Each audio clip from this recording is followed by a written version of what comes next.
الحمدللہ رب العالمین والصلاة والسلام علی حبیبہ سید المرسلین اما بعد فاعوذ باللہ من الشیطان الرجیم بسم اللہ الرحمن الرحیم ان اللہ وملائکتہ یصلون علی النبی یا ایہا الذین آمنوا صلوا علیہ وسلموا تسلیما اللہم صل علی سیدنا شفیعنا حبیبنا نبینا مولانا محمد وعلی آل محمد بارک وسلم صلوا علیہ صلاۃ والسلام علیک یا حبیبی یا سیدی یا رسول اللہ صلی اللہ تعالی علیہ وبارک وسلم اللہم رب اشرح لی صدری ویسر لی امری واحلل عقدۃ من لسانی یفقہوا قولی اللہم رب زدنی علما اللہم رب زدنی علما اللہم رب زدنی علما۔ تمام سامعین ویورز ناظرین السلام علیکم ورحمۃ اللہ وبرکاتہ۔ میں ہوں آپ کا میزبان سید ارشد اور سبھی ناظرین کو اس پروگرام میں خوش آمدید ویلکم کرتا ہوں۔ الحمدللہ اللہ کے فضل و کرم سے ہمارا جو سلسلہ چل رہا تھا 14واں پارہ 16 رکوع مکمل ہو چکے تھے، اور انشاءاللہ آج کی اس نشست میں ہم 17واں رکوع سے آغاز کریں گے، اور امید کرتا ہوں کہ آپ لوگ میرے ساتھ ساتھ یہاں تک آئے ہیں تو انشاءاللہ آگے بھی سماعت کریں گے، اور انشاءاللہ اچھی نیتیں کر لیں، اللہ کی رضا کی نیت سے، اچھی نیت کے ساتھ انشاءاللہ سیکھنے کی اور سکھانے کی نیت کے ساتھ اس پروگرام کا آغاز کرتا ہوں۔ بغور سماعت فرمائیں، توجہ کے ساتھ، فوکس کے ساتھ سماعت کرنے کی کوشش کریں۔ آئیے آغاز کرتے ہیں بلا تاخیر۔ بسم اللہ الرحمن الرحیم، اللہ کے نام سے شروع کرتا ہوں جو نہایت مہربان ہمیشہ رحم فرمانے والا ہے۔ وَلِلَّهِ غَيْبُ السَّمَاوَاتِ وَالْأَرْضِ وَمَا أَمْرُ السَّاعَةِ إِلَّا كَلَمْحِ الْبَصَرِ أَوْ هُوَ أَقْرَبُ إِنَّ اللَّهَ عَلَى كُلِّ شَيْءٍ قَدِيرٌ۔ اور آسمانوں اور زمین کا سب غیب اللہ ہی کے لیے ہیں، اور قیامت کا بپا ہونے کا واقعہ، یعنی قیامت کا جو برپا ہونا ہے اس کا واقعہ اس قدر تیزی سے ہوگا جیسے آنکھ کا جھپکنا یا اس سے بھی تیز تر۔ بے شک اللہ ہر چیز پر بڑا قادر ہے۔ کیونکہ ہمارا جو سلسلہ چل رہا ہے سورۃ النحل چل رہا ہے، اس میں ہم اللہ کے بارے میں جان رہے ہیں، اور پچھلی آیتوں میں ہم نے کئی مثالوں کے ذریعے سے اللہ تعالیٰ فرما رہا ہے کہ نیکوکار اور بدکار لوگوں کے بارے میں سماعت کر رہے تھے، تو اور یہاں پر اب انشاءاللہ قیامت کے بارے میں بتایا جا رہا ہے کہ اللہ تعالیٰ فرما رہا ہے قیامت کے بپا ہونے کا واقعہ، یعنی جو بھی مراحل ہوں گے قیامت کے، اللہ فرماتا ہے کہ اتنی تیزی کے ساتھ ہوں گے کہ آپ کے آنکھ جھپکنے کی دیری یا اس سے بھی بڑھ کر تیز انشاءاللہ قیامت کا جو بپا ہونے کا واقعہ ہے وہ ہوگا۔ مطلب کب ہوگا اور کس طرح ہوگا اللہ تعالیٰ بہتر جانتا ہے۔ قیامت کی نشانیاں آپ کے سامنے دکھ رہے ہیں، کئی نشانیاں ظاہر ہو رہے ہیں، تو قیامت قریب آنے والی ہے، اور جب بپا ہوگا اور اس واقعہ جب ہونے والا ہے تو بہت تیزی کے ساتھ وہ تمام قیامت کا منظر جو برپا ہونا ہے، حشر کا میدان وغیرہ، بہت تیزی کے ساتھ آنکھ جھپکنے کی اس سے زیادہ تیزی کے ساتھ ہوگا۔ یہ اللہ تعالیٰ کا فرمان ہے، کیونکہ اللہ تعالیٰ ہر چیز پر بڑا قادر ہے۔ واللہ اخرجکم من بطون امہاتکم لا تعلمون شیئا وجعلکم السمع والابصار والافئدہ لعلکم تشکرون۔ اور اللہ نے تمہیں تمہاری ماؤں کے پیٹ سے اس حالت میں باہر نکالا کہ تم کچھ نہ جانتے تھے، اور اس نے تمہارے لیے کان اور آنکھیں اور دل بنائے تاکہ تم شکر بجا لاؤ۔ اب اللہ تعالیٰ ہماری جو یعنی پیدا ہونے کی جو تخلیق کے واقعہ ہے اس کے اللہ تعالیٰ یاد دلا رہا ہے کہ جب ہم اللہ تعالیٰ ہمیں ماں کے پیٹ سے جب نکالا ہے تو کچھ نہیں تھے، کچھ نہیں جانتے تھے۔ بے شک ہم ایک عام چھوٹے سے یعنی جس طرح آج اگر آپ غور کریں گے پیدا ہو سا بچہ کس طرح ہوگا، اسے کچھ نہیں جانتا، وہ دنیا میں نیا، اللہ تعالیٰ یعنی تمام دنیا اس کے لیے نیا ہے، اور وہ جب اس دنیا میں شعور آئے تک وہ کچھ نہیں جانتا، تو اللہ تعالیٰ فرما رہا ہے کہ ہم نے اس کے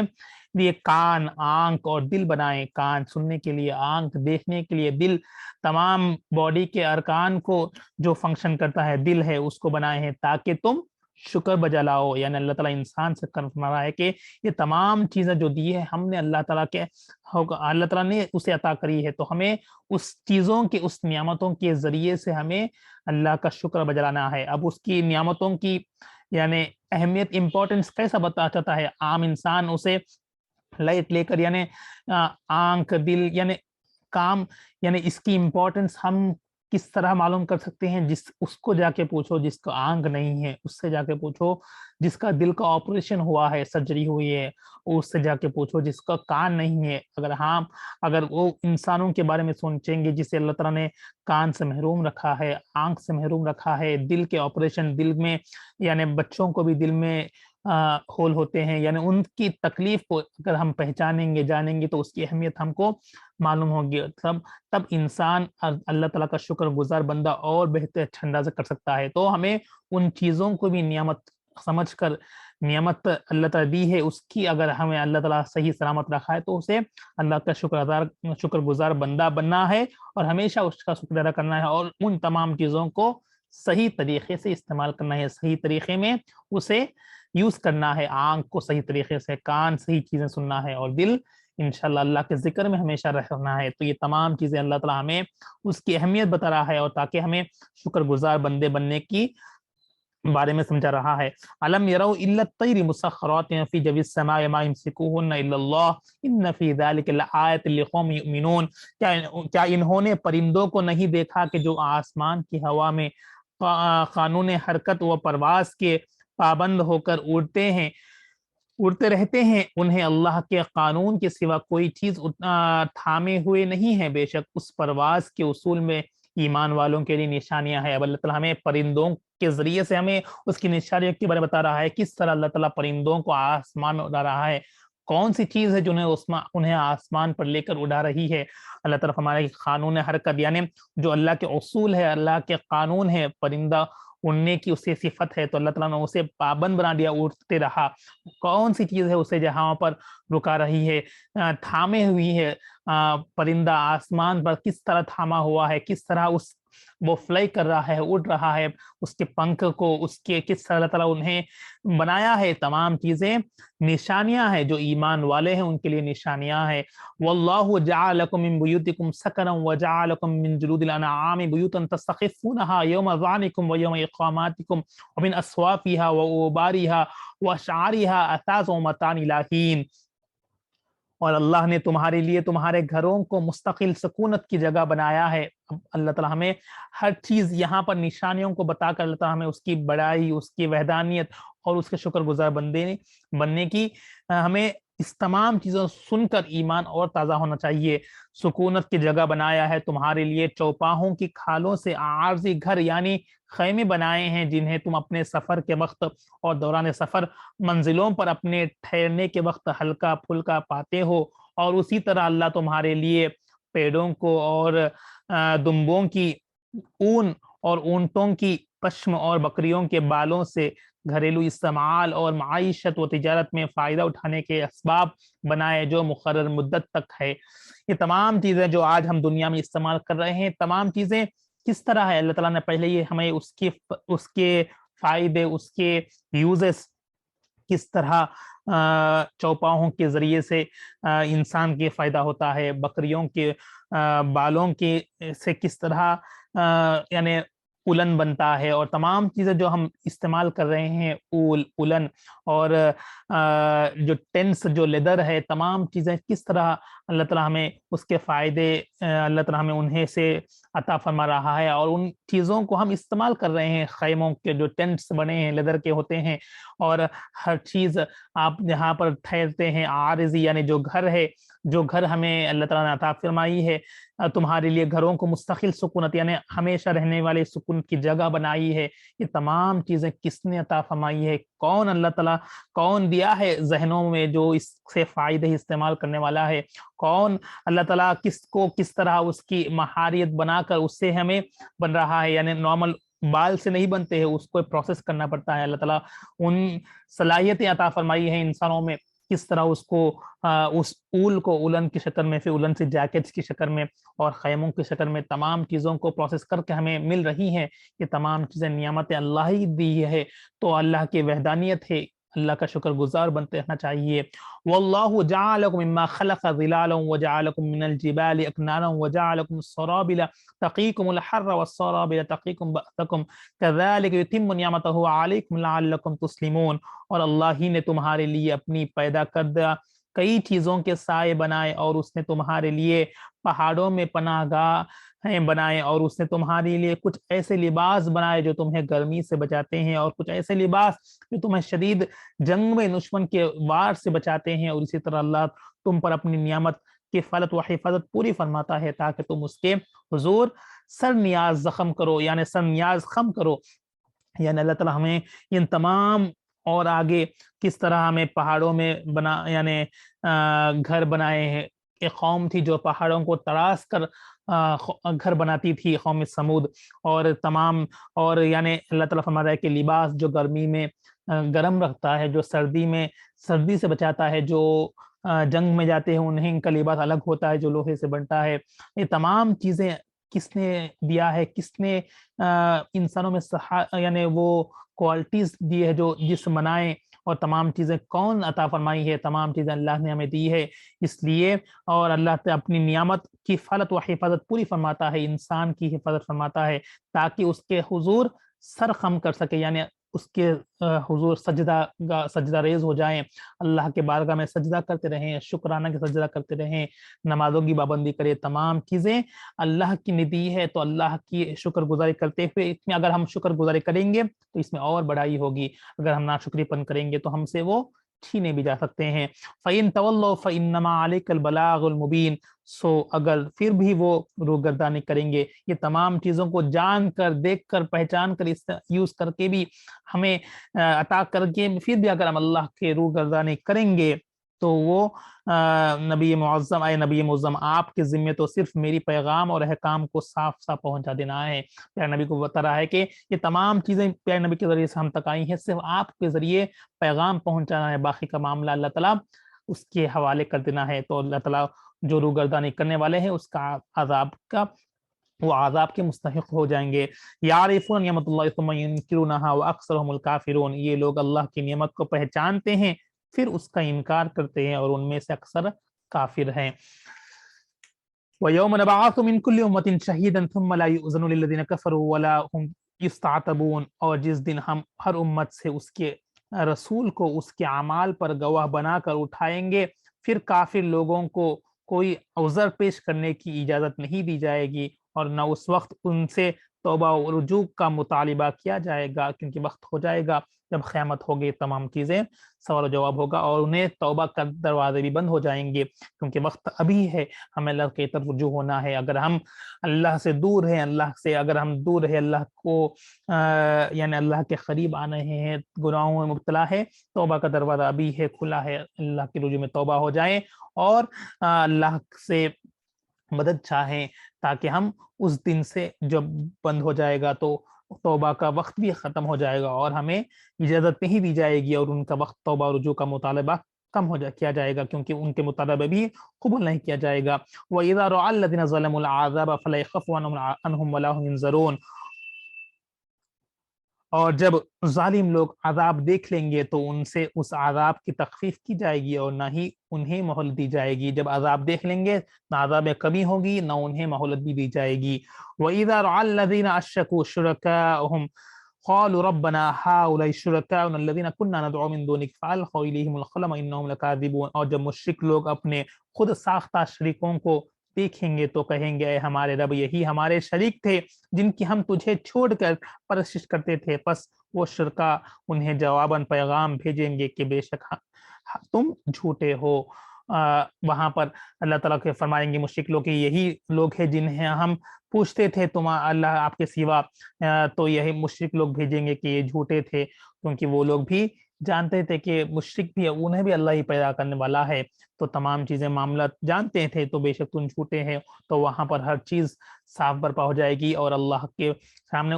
کوئی عذر نہیں آئے گا اور انہیں عذاب میں مستحق کرتے جائے گا. وَأَلْقَوْا إِلَى الَّذِينَ يَوْمَئِذٍ السَّلَمَ وَضَلَّ عَنْهُمْ مَا كَانُوا يَفْتَرُونَ. وَأَلْقَوْا إِلَى اللَّهِ يَوْمَئِذٍ السَّلَمَ وَضَلَّ عَنْهُمْ مَا كَانُوا يَفْتَرُونَ. اور یہ مشرکین اس دن اللہ کے حضور عاجزی و فرما برداری ظاہر کریں گے اور ان سے وہ سارا بہتان جاتا رہے گا جو یہ باندھا کرتے تھے. دنیا میں مشرک لوگ اللہ پر بہتان مانتے تھے اور تمام چیزیں وہاں پر کھلا صاف کر دی جائے گی، عاجزی کریں گے اور تمام بہتان جو کرتے ہیں تو وہ جاتا رہے گا. الذین کفروا وصدوا عن سبیل اللہ زدناہم عذابا فوق العذاب ما كانوا یفسدون. جن لوگوں نے کفر کیا اور دوسروں کو اللہ کی راہ سے روکتے رہے ان کے عذاب پر عذاب کا اضافہ کریں گے، اس وجہ سے کہ وہ فساد انگیزی کرتے تھے۔ پہلے ہی وہ لوگ عذاب میں مبتلا ہوں گے، مشرک لوگ، عذاب ان پر آئے گا، اور کیونکہ وہ لوگ دنیا میں بھی نیک لوگوں کو بھٹکاتے تھے اور اللہ کی طرف رجوع ہونے والوں کو رکاتے تھے، تو ان کے عذاب میں اور اضافہ کیا جائے گا، کیونکہ وہ لوگ فساد برپا کرتے تھے، انگیزی کرتے تھے۔ وَيَوْمَ نَبْعَثُ مِنْ فِي كُلِّ أُمَّةٍ شَهِيدًا عَلَيْهِمْ مِنْ أَنفُسِهِمْ وَجِئْنَا بِكَ شَهِيدًا عَلَى هَؤُلَاءِ وَنَزَّلْنَا عَلَيْكَ الْكِتَابَ تِبْيَانًا لِكُلِّ شَيْءٍ وَهُدًى وَرَحْمَةً وَبُشْرَىٰ لِلْمُسْلِمِينَ۔ اور یہ وہ دن ہوگا جب ہم ہر امت میں انہی میں سے خود ان پر ایک گواہ اٹھائیں گے، اور اے حبیب مکرم ہم آپ کو ان سب امتوں اور پیغمبروں پر گواہ بنا کر لائیں گے، اور ہم نے آپ پر وہ عظیم کتاب نازل فرمائی ہے جو ہر چیز کا بڑا واضح بیان ہے، اور مسلمانوں کے لیے ہدایت اور رحمت اور بشارت ہے۔ پیارے نبی کو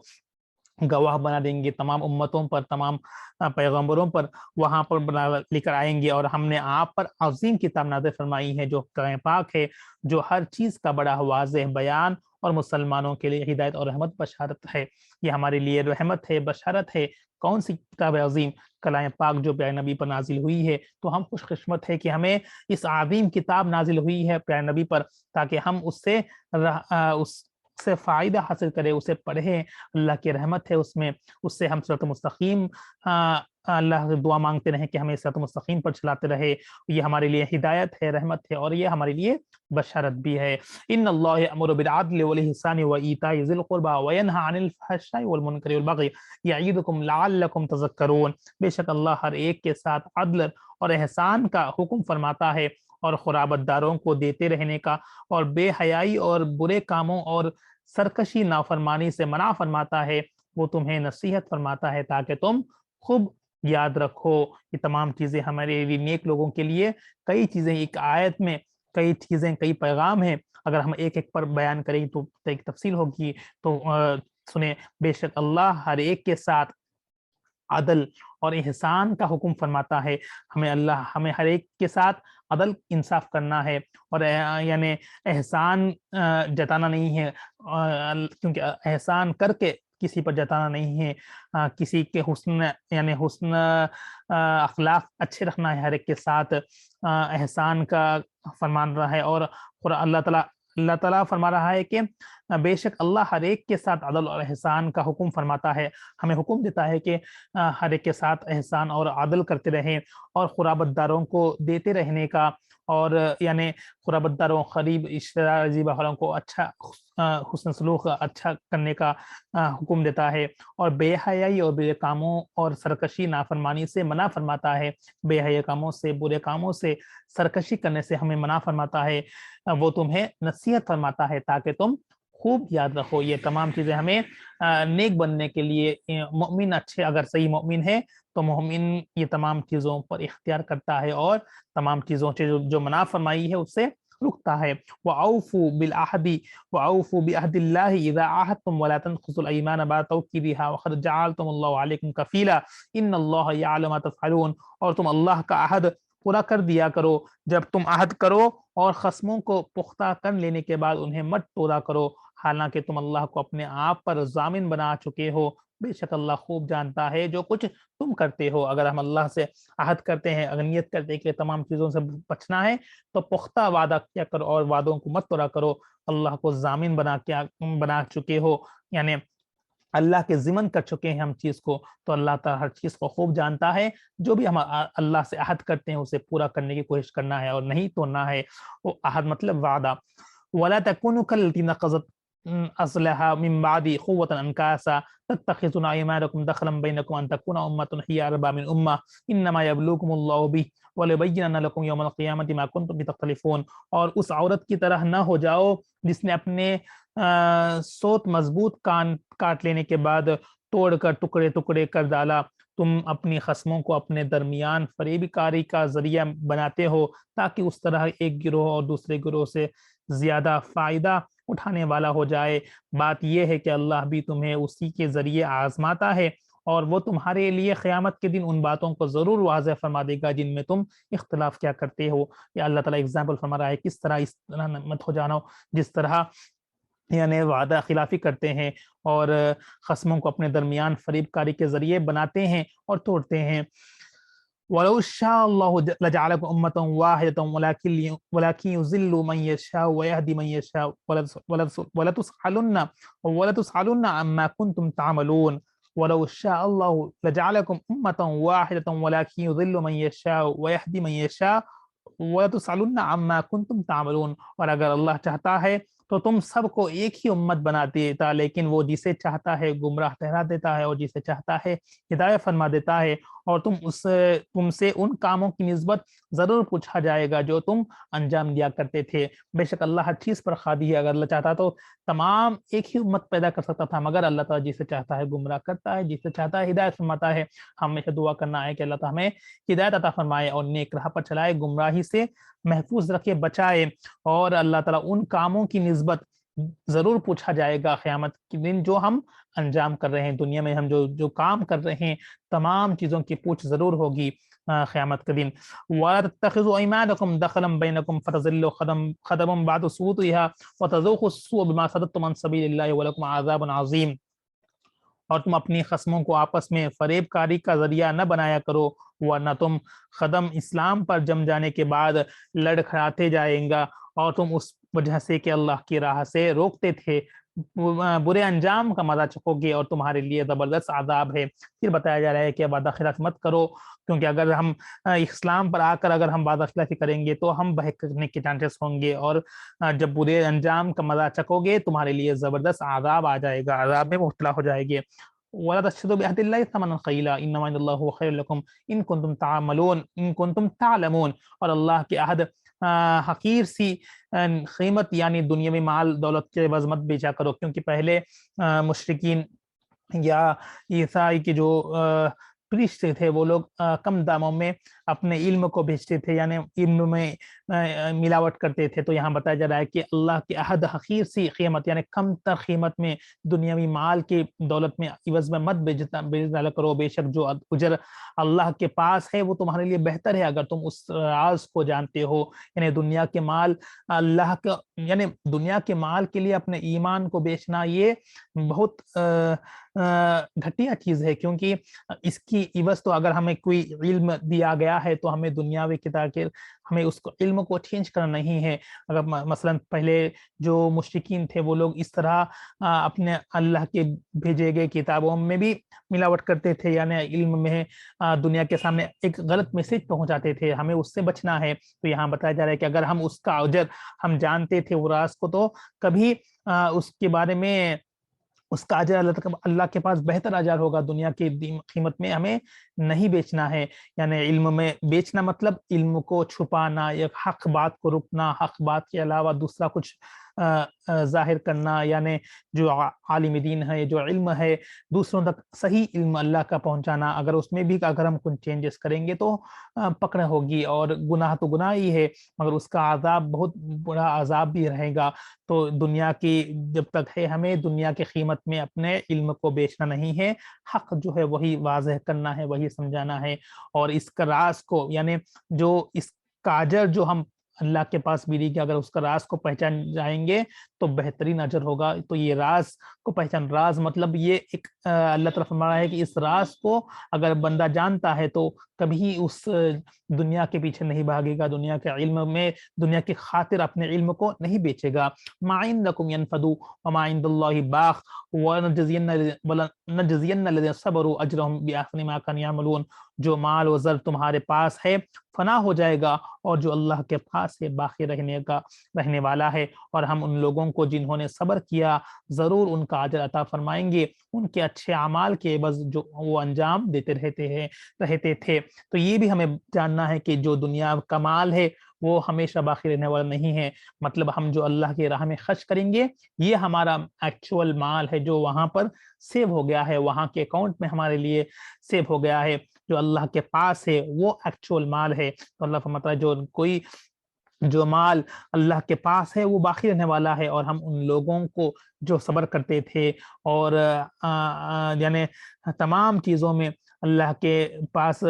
جو جنہیں صبر کیا ضرور ان کا اجر عطا فرمائے گا۔ ہر حال میں اللہ تعالیٰ اگر کسی پریشانی اگر صبر کریں گے تو ہر حال میں اگر ہم اللہ کے رضا کی خاطر صبر کریں گے تو اس کا اجر ہمیں ضرور ملے گا، اللہ تعالیٰ ضرور دے گا، اور یہ اچھے اعمال ان کی عوض وہ انجام دیتے رہیں گے وہاں پر اس کا اجر ملے گا، اور اس یہ اجر بہت بہترین اجر ہے۔ اللہ تعالیٰ فرما رہا ہے من عمل صالحا من ذکر او انثى وهم من فلنحيينه حیاة طیبہ ونجزینهم اجرهم بحسن ما كانوا يعملون، جو کوئی نیک عمل کر رہیں گے خواہ مرد ہو یا عورت، جبکہ وہ مومن ہو تو ہم اسے ضرور پاکیزہ زندگی کے ساتھ زندہ رکھیں گے اور انہیں ضرور ان کا اجر بھی عطا فرمائیں گے ان اچھے اعمال کے عوض جو وہ انجام دیتے تھے۔ جو نیک عمل کرنے والے ہیں خواہ مرد ہو عورت، تو ان کا اجر وہاں پر ضرور ملے گا اور اچھے اعمال ان کے عوض جو انجام دیتے رہیں گے۔ فَإِذَا قَرَأْتَ الْقُرْآنَ فَاسْتَعِذْ بِاللَّهِ مِنَ الشَّيْطَانِ الرَّجِيمِ، سو جب آپ قرآن پڑھنے لگیں گے تو شیطان مردود کی وسوسہ اندیزیوں سے اللہ کی پناہ مانگ لیا کرو۔ کبھی بھی ہم، کیونکہ شیطان ہمیشہ بات کرتے رہے گا، تو کبھی بھی قرآن پڑھتے وقت شیطان کے وسوسوں سے بچنے کے لیے اعوذ باللہ من الشیطان الرجیم پڑھنا ہے تو اللہ سے پناہ مانگ لیا کرو۔ انہ لیس لہ سلطان علی الذین آمنوا وعلی ربہم یتوکلون، بے شک اسے ان لوگوں پر کچھ بھی غلبہ حاصل نہیں ہے جو ایمان لائے اور اپنے رب پر توکل کرتے ہیں۔ تو شیطان کا وار کبھی اس پر غلبہ نہیں کرے گا جو اللہ پر توکل کرتے ہیں اور ایمان لاتے ہیں۔ تو ہمیشہ اللہ پر بھروسہ کرنا ہے، توکل کرنا ہے اور شیطان سے پناہ مانگتے رہنا ہے، اللہ سے پناہ مانگتے رہنا ہے شیطان سے بچنے کے لیے، شیطان کے مردود کے وسوسوں سے بچنے کے لیے۔ انما سلطانہ علی الذین یتولونہ والذین هم به مشرکون، بس اس کا غلبہ صرف انہی لوگوں پر ہے جو اسے دوست بناتے ہیں اور جو اللہ کے ساتھ شرک کرنے والے ہیں۔ اب یہاں پر اللہ تعالیٰ ہمیں یہ بتایا گیا کہ شیطان کا وسوسہ کب حامل ہوگا،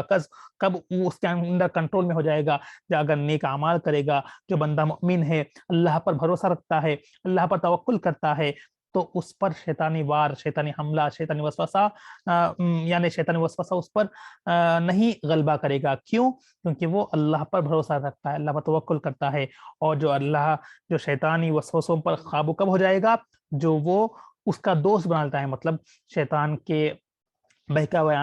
آ جانا، شیاطین کے جو نسوسے ہے اس میں وہ فالو کرنا، نفسانی خواہشات پر عمل کرنا، یہ تمام چیزیں وہ اگر فالو کرے گا تو شیطان کے دوست ہو جائے گا اور اس پر اس کا غلبہ ایزی ہو جائے گا، یعنی وہ شیطان کے کنٹرول میں ایزی آ جائے گا، نفسانی خواہشات کے کنٹرول میں آ جائے گا، اور جو اللہ کے ساتھ شریک کرتا ہے وہ بھی مشرک ہے تو بے شک وہ شیطان کے کنٹرول میں آ جائے گا۔ تو یہاں پر ہمیں ہمیشہ اللہ سے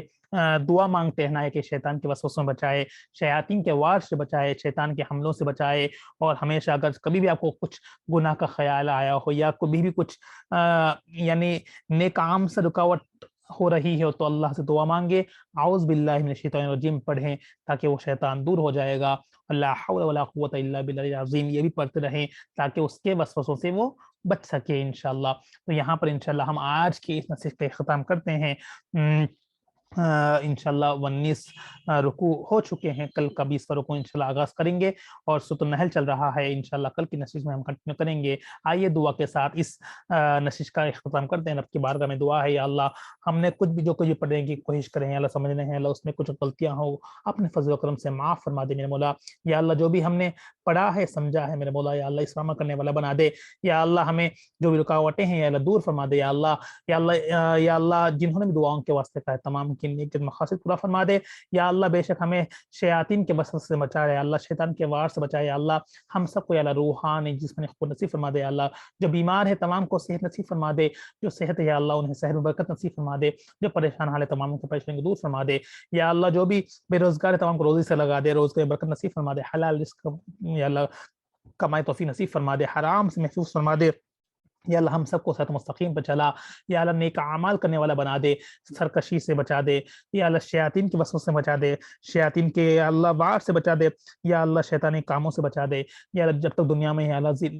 ذلت سے بچا دے، عزت کی زندگی نصیب فرما دے، رسوائی سے محفوظ فرما دے، صرف تیرا ہی محتاج بنا، کسی غیر کا محتاج نہ بنا۔ یا اللہ ہم سب کو یا اللہ جنہوں نے دعاؤں کے واسطے کہا تمام کی نیک مقاصد پورا فرما دے۔ یا اللہ ہمیں استقامت نصیب فرما دے۔ یا اللہ اس کلام پاک کو تکمیل تک پہنچنے کی توفیق نصیب فرما دے، سمجھنے کی توفیق نصیب فرما دے، ہم سے راضی ہو جا دے، کھاوارے یا کا اس محفوظ فرما دے، سارے دعاؤں کو اپنے فضل و کرم سے اپنے پیارے حبیب کے صدقے سے معمول فرما دے۔ اللهم رب تقبل منا انك انت السميع العليم وتب علينا انك انت التواب الرحيم، وصلى الله تعالى خير خلق نور محمد وعلى اله وصحبه اجمعين برحمتك يا ارحم الراحمين، والحمد لله رب العالمين، بحق لا اله الا الله محمد رسول الله صلى الله تعالى عليه وبارك وسلم۔